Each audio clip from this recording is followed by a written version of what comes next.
Yise is still sitting at the table, stuffing himself with Chanmo's cooking while Mongryeon teases him for being a glutton. The jokes stay light, but the reason behind them is simple. Yise knows this might be one of his last easy meals before he leaves. Yise finally gets serious and tells Mongryeon that training under him has meant more to him than any other time in his life.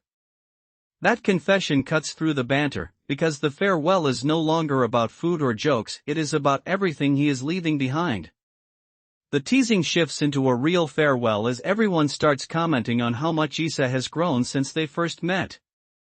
When Yise says he is leaving for Cheongsangsang, where Demudo is, it sounds less like a casual trip and more like a final goodbye.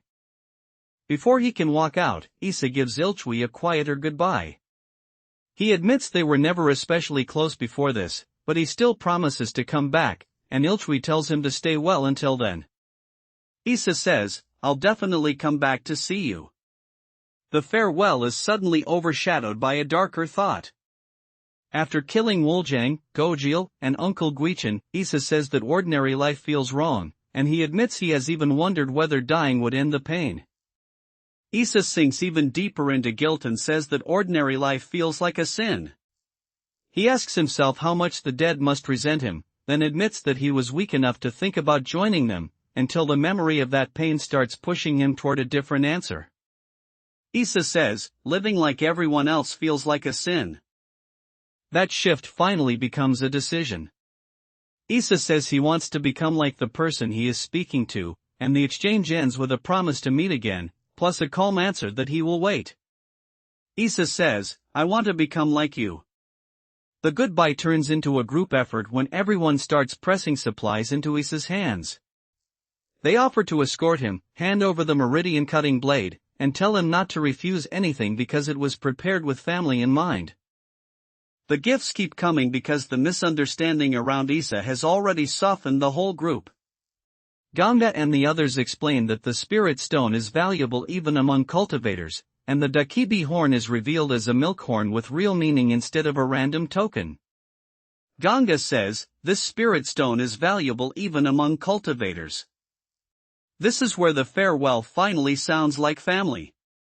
Yise thanks everyone and says he will never forget that they took him in even though he was of a different race, and the milkhorn explanation turns the moment awkward in a way that makes it feel even more human. Yise says, "You took me in as family." The group briefly spirals into panic over the horn, but that only makes the goodbye more honest. Once it settles, Yise bows, tells everyone to stay well, and gets the kind of response he actually needs: go grow stronger and come back alive. Yise says, "Please stay well." Once Yise actually leaves, everyone starts talking over one another like they are trying to cram the whole friendship into one last call. They tell him not to get hurt, to eat properly, and not to forget them, and Yise answers by admitting that he will miss them too. Ganga says, "Don't forget us." That departure leaves one more emotional ripple behind, because one purple-haired girl blurts out that she should have gone with him after all. The chapter then opens out into sky and distance, making Yise's road feel real instead of symbolic. Ganga says, "I should go with him after all." The story pulls back to show where Yise is headed. Cheongsangsang rises on the cliffs with gates, buildings, paths, and crowds, so it is clear he has entered a cultivation stronghold that is much larger and harsher than the place he left. At Demudo, everything becomes official fast. Yise registers for the entrance exam, gives his name, age, and origin, and then hesitates before saying too much about Guizu Temple, which tells you he already knows this place is not forgiving. Masked examiner says, "Copy this." The exam rules are brutal and clear. Yise signs a pledge that accepts injury or death, asks whether there are many casualties, and is still given the registration tag along with the exact time and place of the test. Masked examiner says, "If you lose it, you cannot register again." Now Yise starts reading the city itself. Cheongsangsang is where the finest demon hunting organization is based, and between the talismans, the market, and the uneasy atmosphere, he starts to suspect that monsters are part of everyday life here. Yise says, "Monsters live here, just as the head said." Even after all that pressure, Yise ends on a small, ordinary thought: figuring out the best restaurant around here. But the final pages still remind you that he is standing in a place full of strangers, hidden danger, and power he has not measured yet.